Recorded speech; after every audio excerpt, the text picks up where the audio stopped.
Utkal chamber of commerce and industries पक्षर राज्यर 8 जन पूर्वतन युद्ध सेना भेटरान को सम्मानित करा जायछि। भुवनेश्वर आयोजित एक स्वतंत्र उत्सव में मुख्य अतिथि भाव जोगदे उपमुख्यमंत्री कनकवर्धन सिंह देव ए महान व्यक्तित्व इंडो पाक युद्ध रे त्याग संपर्क में उल्लेख करते। राज्य में यह अवसरप्राप्त सेनाधिकारी अभिज्ञता को किपरि सुविनियोग करा जाई पारिबो से नहीं सरकार को प्रस्ताव दिया जायछि। जनवरी 14 तारीख को प्रति वर्ष वार भेटरान दिवस भाव पालन करा जाई थाए। सही आधार रे चलित वर्ष भुवनेश्वर में Utkal chamber of commerce and industries पक्षरु यहाको पालन करा जायछि।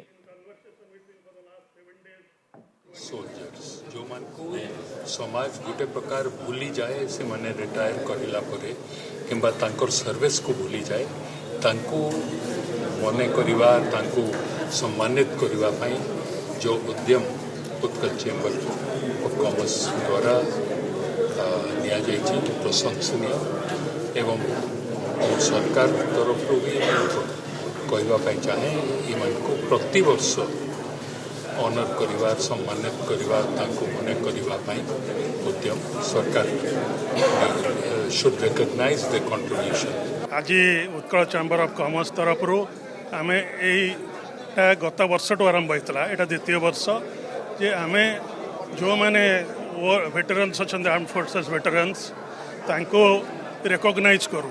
तो आज से परिप्रेक्षी में आम 8 जन को रिकॉग्नाइज कलु। 6 जन जो मैंने आमर वार वेटरन्स लिविंग अच्छी आउ 2 जन जो मैंने आउ दुनिया रे नहांती तांकर जो वाइफ सेटा को आज रिसीव कले रिकॉग्निशन टा।